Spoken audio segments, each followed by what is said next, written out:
it's a pleasure to welcome you here into my home. I thank you very much. It's truly an honor, and I'm delighted and excited to talk about your new recording project.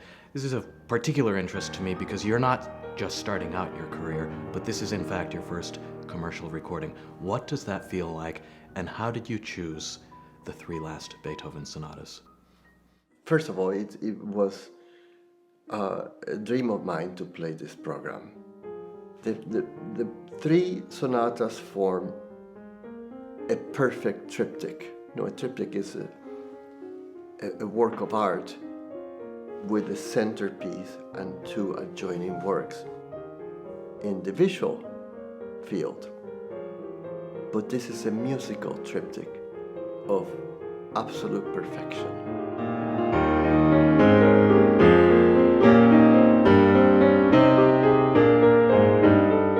I became acquainted with Opus 110 when I began to study seriously at the age of 13, 14. So I've really known this music since I was in my early years. And then I attended a concert by Claudio Rao in San Juan, in which he played Opus 111 and Opus 109. And that was a revelation. I was about 4 feet away from him because my teacher had availed me of stage seats. And I said to myself, this man is being transformed by this performance, by his own playing, and by the music. And I said to myself at that point, I want to do this someday.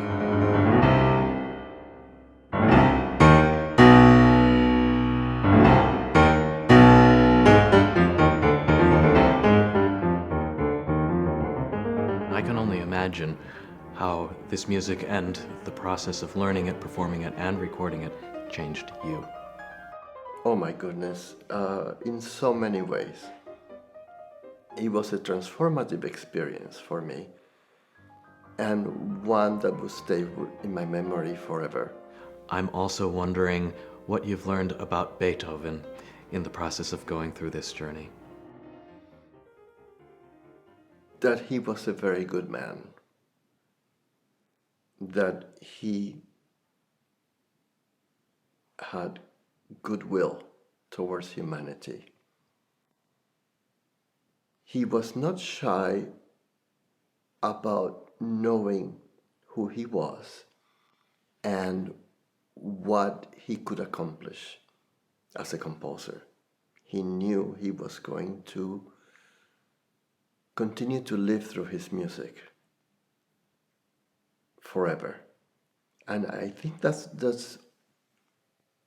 a little bit one of the things that we as artists all want to do. We want to leave something behind. So he set himself out to outdo himself. He began to write the first sonata of the triptych, Opus 109, and he fell deathly ill. Then he overcame that, and so came Opus 110, and eventually the last one, Opus 111.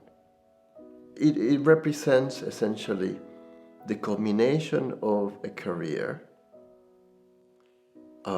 in the writing of the piano sonata as a formal composition as we know it.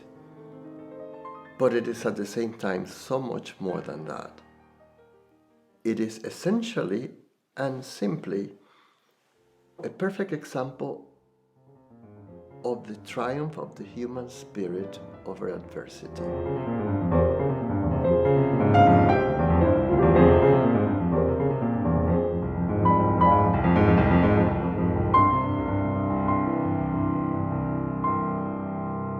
Opus 111, you can hear, it begins dramatically in a minor key, and the first movement ends in a major key, which is the first sign of hope for the future. And then comes the wonderful arietta with variations in the second movement. And it's all about hope and transformation and transcendence. And it ends in a beautiful C major chord. So he ended his contribution to the sonata form with the view of a happy future. And that means a lot to me, that I can convey that hope and a vision to the future to others through my playing and through my recording.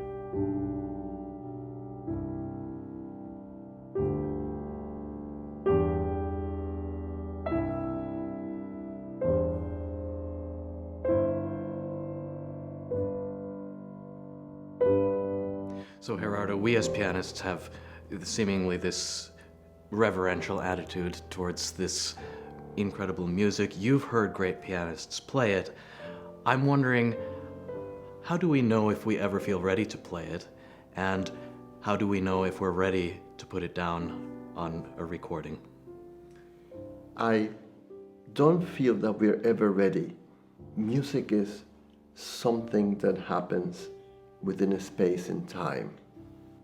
But there came a point where I felt it was time for me to communicate what I have to say with this music to an audience, and I could not wait to do it. It was now or never for me. And I have had tremendous luck having had the opportunity to work with a fantastic team, the best team possible.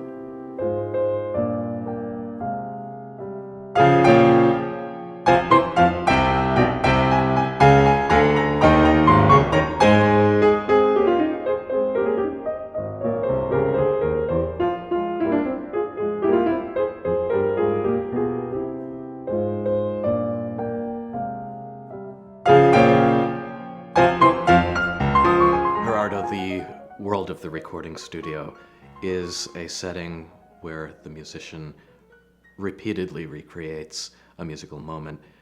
Is it also possible to reach a state of wonder in the recording studio? Oh my goodness. Yes, it happened. When I finished recording the third movement of Opus 110, wonderful producer Elaine Martone called me into the booth to listen to the playback. And I had not listened to myself being recorded at this level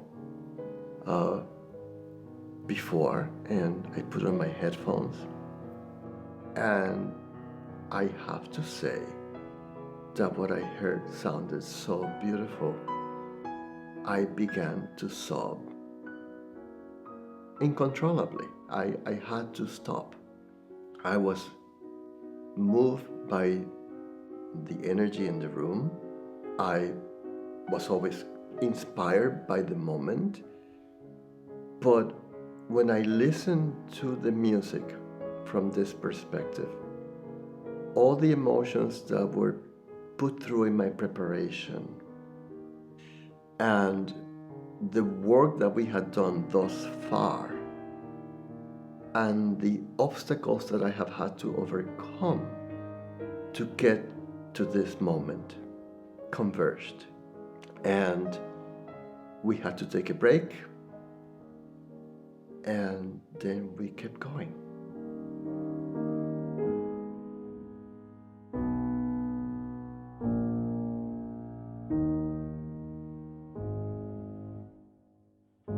Gerardo, what's required of us as pianists, physically, technically, mentally, and spiritually, to keep this music in our fingers, in our hearts and minds, and to record it? I think the first thing that comes to my mind is time and silence. I think we need a lot of silence and quiet time to think about what we want to do with this music.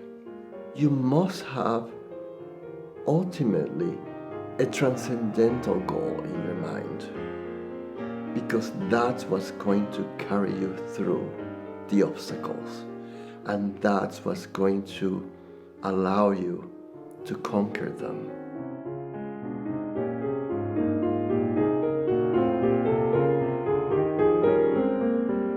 Gerardo, some people know this music very well, some people might be hearing it for the first time.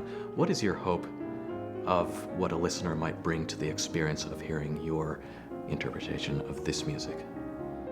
My hope is always that they will leave feeling a little bit transformed for the better. This music has made me a better person. It has had that power on me, and I have been able to pass on this energy and the good intentions onto others already. It has been an incredible experience to be able to document my thoughts and my views and my interpretation of this music for others to listen to for many years to come.